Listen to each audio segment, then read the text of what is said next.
बहुत समय पहले, जब द्वापर युग समाप्त हुआ, कलयुग का अशुभ शासन शुरू हुआ। कलयुग की शुरुआत के साथ सभी देवताओं ने खुद को पृथ्वी से दूर कर लिया, क्योंकि ब्रह्मांड के नियमों ने तय किया था कि यह युग ऐसा होगा जहां चमत्कार और दैवीय हस्तक्षेप का कोई स्थान नहीं होगा। देवताओं को हस्तक्षेप करने की कोई अनुमति नहीं थी और कलयुग की असुर जैसी उपस्थिति, एक दानव और एक युग दोनों ने अपना प्रभाव फैलाना शुरू कर दिया। विनाश के देवता महादेव ने कलयुग की बढ़ती शक्ति का पूर्वाभास कर लिया था। वह जानता था कि जैसे जैसे समय आगे बढ़ेगा, कलयुग की शक्ति बेकाबू हो जाएगी, अपने निर्धारित समय से पहले ही पृथ्वी पर अराजकता और विनाश फैला देगी। बुराई को संतुलित करने के लिए महादेव ने पृथ्वी छोड़ने से पहले शक्तिशाली हनुमान को एक पवित्र मिशन सौंपा। भगवान राम का नाम फैलाओ, महादेव ने निर्देश दिया, और सुनिश्चित करें कि राम युग की पवित्रता कलयुग के अंधकार युग के साथ सहअस्तित्व में रहे। इस तरह आप सद्भाव बनाए रखेंगे। उस क्षण से हनुमान विभिन्न रूपों में प्रच्छन्न होकर भगवान राम की महिमा का प्रसार करते हुए पृथ्वी पर घूमते रहे। हर जगह राम के मंदिर उग आए और जल्द ही राम के साथ साथ हनुमान भी पूजनीय हो गए।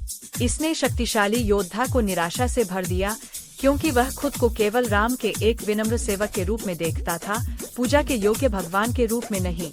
लेकिन हनुमान के बढ़ते प्रभाव की खबर जल्द ही कलयुग के कानों तक पहुंच गई। क्रोधित होकर अंधेरी शक्ति ने मनुष्यों और मंदिरों को भ्रष्ट करने, घृणा और हिंसा फैलाने की कोशिश की। हालांकि पवित्र स्थानों को प्रदूषित करने के उनके प्रयास बार बार विफल रहे। अंततः कलयुग को हनुमान की असली ताकत का एहसास हुआ। क्रोध में आकर कलयुग ने युद्ध की घोषणा कर दी। अशांति को भांपते हुए हनुमान अपने ध्यान से बाहर निकले और कलयुग का सामना करने के लिए यात्रा पर निकल पड़े। उसने पृथ्वी, स्वर्ग और पाताल के हर कोने की खोज की। अंत में एक घने मंत्रमुग्ध जंगल में दोनों सेनाएं आमने सामने खड़ी हो गईं। कलयुग ने अपनी शक्तियों का प्रयोग करते हुए हनुमान को काले जादू के जाल में लपेट लिया। लेकिन दिव्य ऊर्जा से चमकते हुए हनुमान ने भगवान राम का नाम लिया। राम नाम की शक्ति ने भ्रम तोड़ दिया और हनुमान ने अपनी शक्तिशाली गदा से कलयुग पर प्रहार किया। हालांकि कलयुग युद्ध में हार गया था, लेकिन हनुमान उसे पूरी तरह से नष्ट नहीं कर सके, क्योंकि वह सिर्फ एक राक्षस नहीं था, बल्कि एक युग था और उसका समय अभी समाप्त नहीं हुआ था।